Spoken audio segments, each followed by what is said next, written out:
Hello and welcome to another video. This is the one that I'm going to be doing looking at issue 1 of Edge, which is just hitting 30 years old now. So I feel like with it's one of the few print magazine that's still going, that's from the sort of glory days of print magazines that I've mentioned so many times, you know, back in the 80s and 90s when we had so many different magazines for each format to choose from. I feel like it's quite a big deal that Edge is still going now.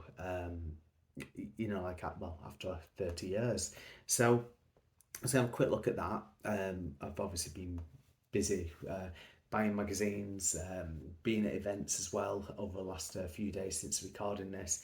Might just do a quick separate video for that, but something a bit shorter, like 10 minutes max, if that's possible. But yeah, I think really get straight into this because I want to have a proper look at issue 1 of Edge. So the thing is, back then, tons of games mags like I mentioned, but there was nothing that really made the impact. And I would say as a 14 or 13-year-old, almost 14 back then, a mysterious impact as well, which I will touch on in a moment. So it was obviously from Future Publishing, still from Future Publishing. Steve Jarrett was down as the editor. He'd just left Total magazine, another one which he'd launched. Steve Jarrett launched so many great magazines over his career. Actually saw him the other day as well, which was really, really nice because it meant to get to talk to him about magazines. But this Games Master mag, I will probably have a proper look at this when we've got a bit more time. Issue 9. So that is dated September 1993. So obviously it was out on the shelves in August 93, 30 years ago. And you've got the adverts for Edge magazine that started to appear in a lot of Futures mags. So what it says here, we have, there are much cheaper magazines. Some have posters or stickers. Some review every game, good, bad or average. Some are easy to get hold of, anytime, they never sell out. Edge isn't like that. To be honest, Edge isn't for everyone. That was like the big tagline. Edge, decide for yourself. Edge, Thursday, 19th of August, 1993. So, it's hitting the sort of mysterious aura around this magazine. So what's it going to be, what is it, and see what's to come. So again, at the time I had paper rounds. This isn't my original Edge. I got rid of my originals, back in the late 90s, probably about 99, maybe 2000. But again, because I had a paper round, I used to buy nearly every single magazine that came out anyway. So I got this probably about 10 years ago now, when I started buying retro stuff again. This cost me 1p. Yeah, before games magazines were so sought after, people were more bothered about the games. People didn't bother about the magazines until someone made it a habit of interviewing a load of people for Maximum Power podcast and then banging on about magazines every minute he gets. I'm not just saying it's all my fault, there's a few of us. But yeah, so this actually, it was 1p and then postage of a couple of quid. At the same time, I got some Mean Machine Sega as well, the first few issues, the real chunky issues and everything like that. But anyway, we have got, I'm just going to quickly show you the other advert before we look at the magazine. So when Edge had launched, full page advert, there we go. So this is in issue 11. So it had been going for a while, but it still says, on sale at selected news agencies from Thursday the 19th of August 1993, the future of video gaming, Mega Drive, Super Nintendo, PC, Amiga and then some. So you've got to keep in mind the 16-bit era was about to come towards the end. You had a load of CD-based consoles, which didn't exactly do much, and that's what we're going to have a quick look at. Anyway, I've already been going a few minutes, so I better shut up and carry on. So this is dated October 1993. And again, so this came out about middle of August. So saying there, £3. It's also got it in yen and dollars. So it came in this sealed bag back in the day. The first few issues came in this sealed bag anyway, with a big number 1. Cannot miss it. But you can't flick through it either when you're in a shop. And it didn't come with a free gift or anything. They've already talked about that. Some come with posters, stickers. This just came as a magazine inside a plastic bag to give you that sort of premium quality. So first of all, it's really, really nice quality. You know, the paper and everything like that, it's got this really nice glossy feel. So the main feature is the changing face of video games, quite apt.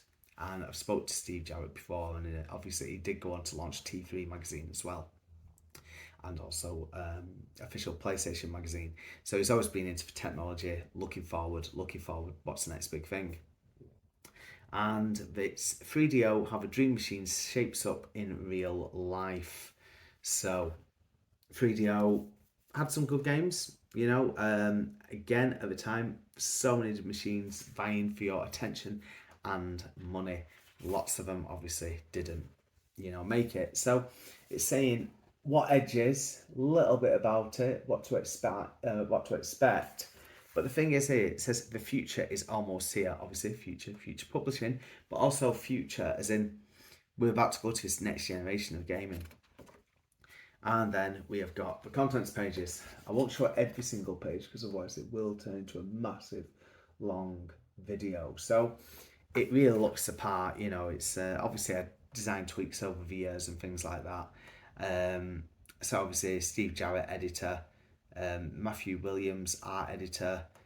You've got Jason Brooks as a writer, George Andreas as a writer as well. So yeah, a few names there. And again, like a lot of magazines, you have a lot of contributors as well. The shape of things to come. So first of all, straight away, asking some well-known faces what they think is coming with technology. So these people are either musicians or filmmakers or people in the games industry, like Sir Peter Gabriel, who obviously has done a few multimedia discs, Arthur C. Clarke, Jez San, who else? George Lucas, Nick Alexandra, the MD of Sega Europe. And then we have got this, and this is something we're about to talk about in the next Amiga Addict, well, the Amiga Addict we're covering, working on next. It is the CD32, because we're about to hit its 30th anniversary for launch. So here it's looking at Chris Evans next to David Pleasance, and it's a chat with David Pleasance about what people can expect for the most powerful games console at that time, you know, which is crazy because, again, it really did fail for mixture reasons. We'll go into that on Amiga Addict. You know, I'm not going to go into that now because that's an entire different conversation. And then, again, it's still covering things like Amiga there and Atari.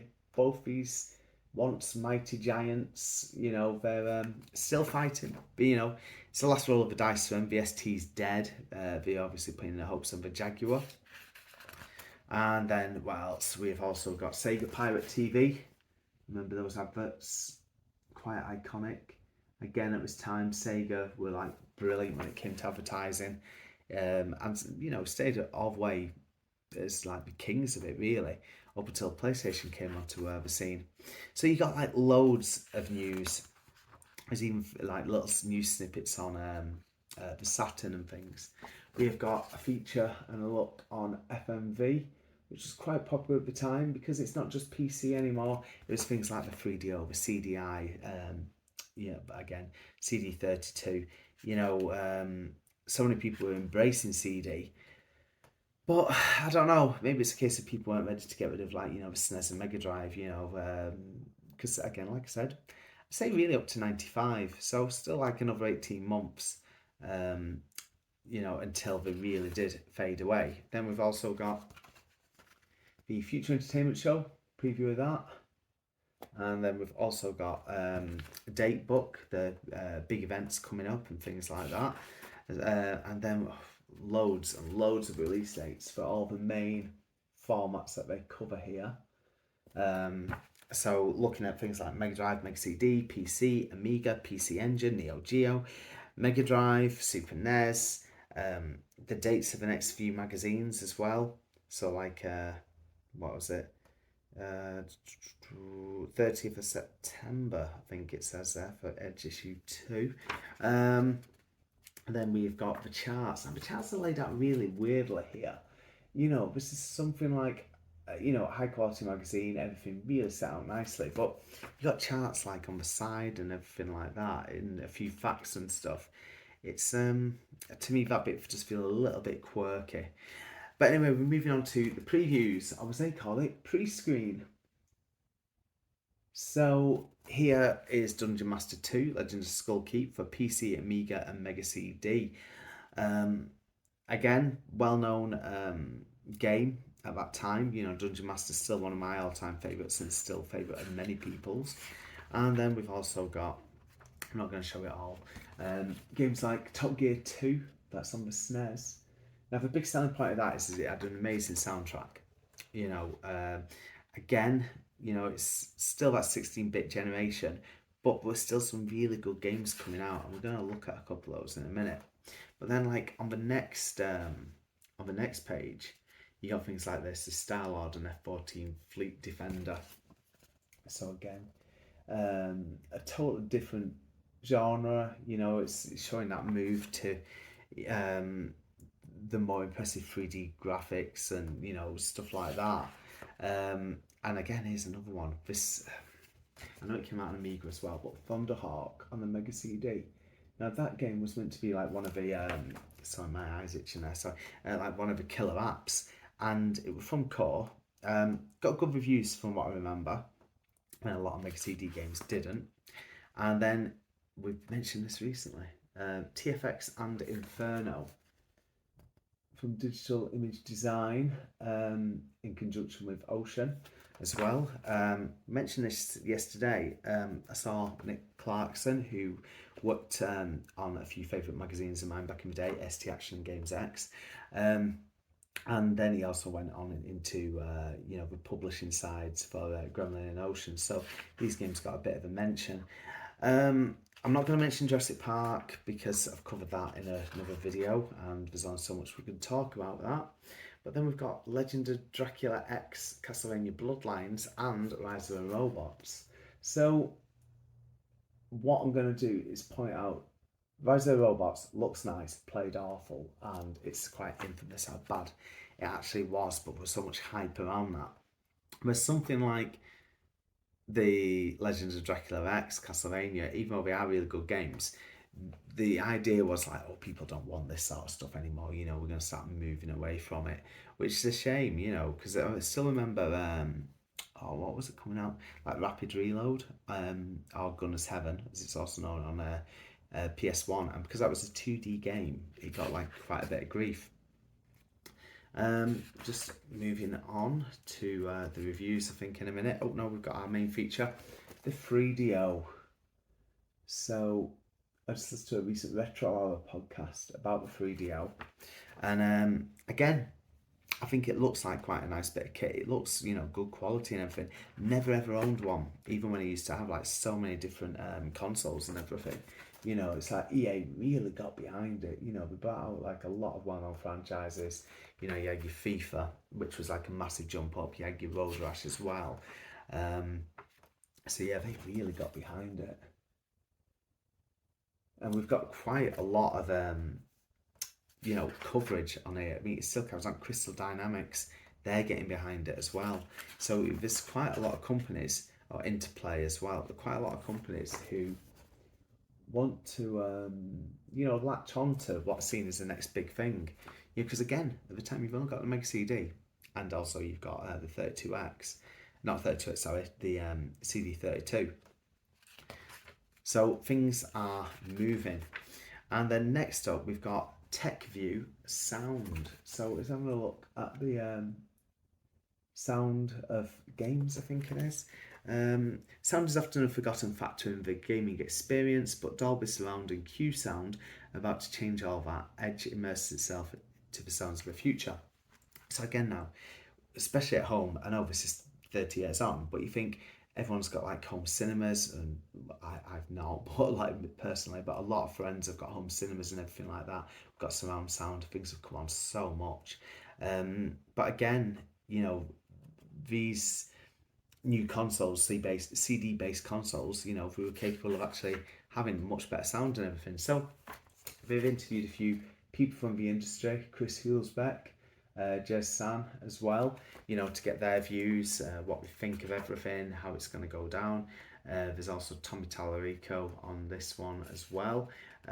Some examples here of the type of thing you need, you know, if you want TV speakers and everything like that. So it's sort of like the first sort of techie bit in a, well, full on techie bit in the magazine. And then there's also a competition to win a massive TV. Trust me, that TV was huge back in the day. I know it doesn't look as impressive now.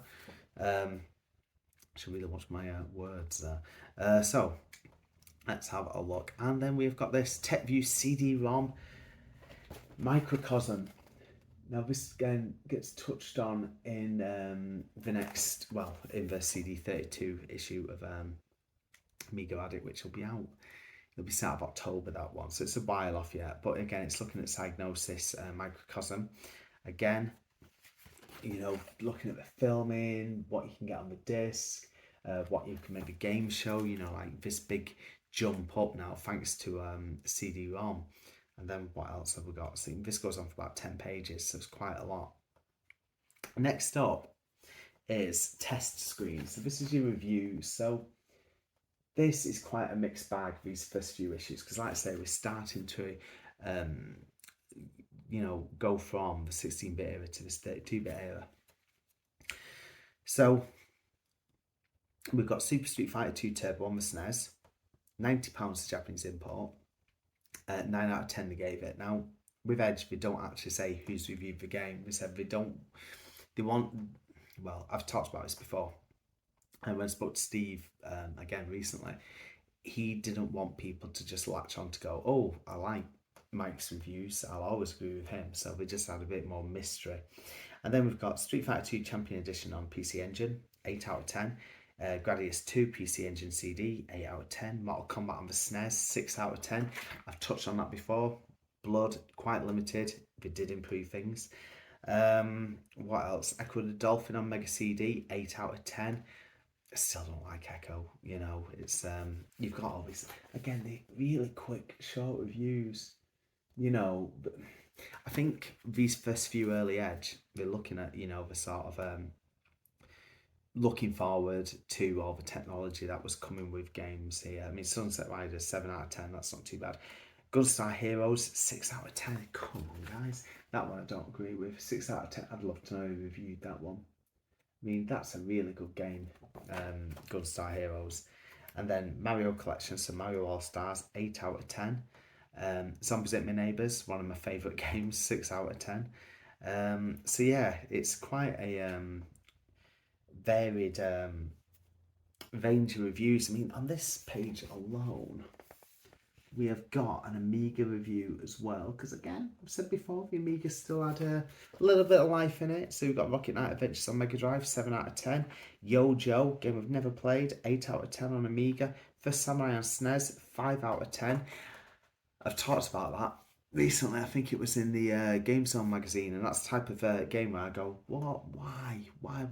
You know, it's been around for ages. And then with a couple of reviews, they do expand a little bit, not as a review, just a bit more of a showcase. Street Fighter 2 Turbo, you know, I love more screenshots, just a little bit of text, and again, Street Fighter 2 Champion Edition there as well. What else have we got? I'll just get towards the end.